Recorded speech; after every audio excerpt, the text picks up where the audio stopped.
धर्म है कि किसी को एक बार पिता कह देने के बाद उसके मरने में भी शरीक न हो। दोस्तों, आज हम बात करने जा रहे हैं पुराने दौर की खूबसूरत अभिनेत्री वीना जी के बारे में, जिन्होंने हिंदी सिनेमा बेहतरीन फिल्मों में काम किया और अपना नाम सुनहरे अक्षरों में दर्ज भी करवाया। आपने इस महान अभिनेत्री की कई बेहतरीन फिल्में देखी भी होंगी और अगर आप में से कई दर्शक इन्हें भूल चुके हैं तो कोई बात नहीं, आज हम आपको इस महान अभिनेत्री से रूबरू करवाते हैं और आपकी यादों को ताज़ा करते हैं।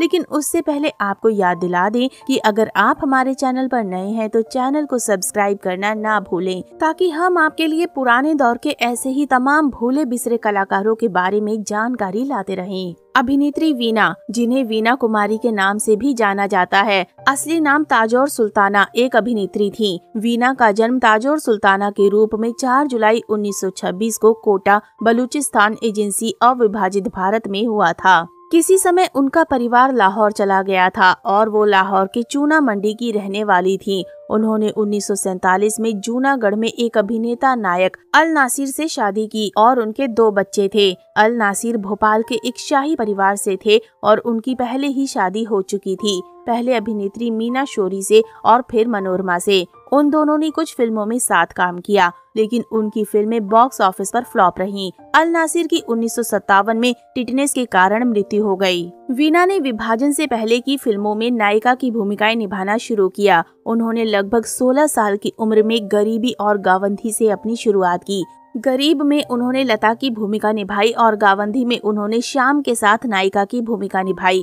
वो विभाजन से पहले की हिंदी और उर्दू फिल्मों में अपनी भूमिकाओं के लिए जानी गयी।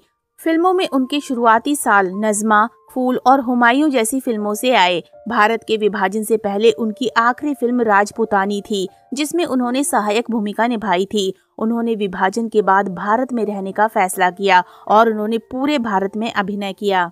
1940 के दशक के मध्य से अंत तक, 1950 के दशक, 1960 के दशक, 1970 के दशक और 1980 के दशक की शुरुआत में उन्होंने हलाकू, चलती का नाम गाड़ी, कागज के फूल, ताजमहल, 2 रास्ते और पाकीजा जैसी बड़ी फिल्मों में भूमिकाएं निभाई। रजिया सुल्तान की रिलीज के बाद उन्होंने 1983 में संन्यास ले लिया।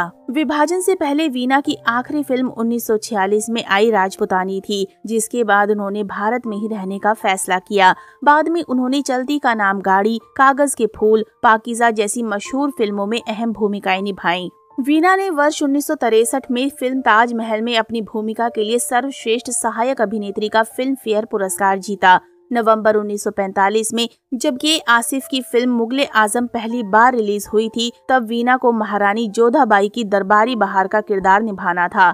बहार राजकुमार सलीम के प्यार के लिए अनारकली के साथ थी। जब उसे पता चलता है कि दोनों पहले से ही प्यार में हैं, तो वो सलीम के पिता सम्राट अकबर को उनके प्रेम के संबंधों के बारे में बताती है। अभिनेत्री वीना इससे पहले के आसिफ की फिल्म फूल में नजर आ चुकी थी और निर्देशक ने उन्हें अपनी इस महान फिल्म में फिर से ले लिया। वीना चंद्रमोहन और नरगिस के साथ शुरू हुई इस परियोजना वर्षों तक विलंबित रही और अंततः 1960 में पृथ्वीराज कपूर, दिलीप कुमार और मधुबाला के साथ पूरी हुई और रिलीज हुई। निगार सुल्ताना ने बहार की भूमिका निभाई थी। वीना कई फिल्मों में अशोक कुमार के साथ नजर आई, जैसे नज़्मा, B.R. चोपड़ा की पहली निर्देशित फिल्म अफसाना और सत्येन बोस की चलती का नाम गाड़ी। 3 वास्तविक भाइयों अशोक कुमार, किशोर कुमार और अनूप कुमार अभिनीत इस कॉमेडी फिल्म में वीना ने कामिनी का किरदार निभाया था, जो अपने विश्वासघात से अशोक कुमार के किरदार ब्रिजमोहन को प्यार और महिलाओं से पूरी तरह दूर कर देती है। वीना को एक बेहतरीन भूमिका A.R. कारदार की दास्तान में मिली,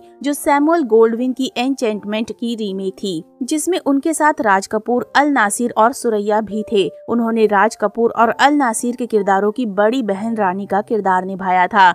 असल जिंदगी में उन्होंने 1947 में अल नासिर से शादी की थी।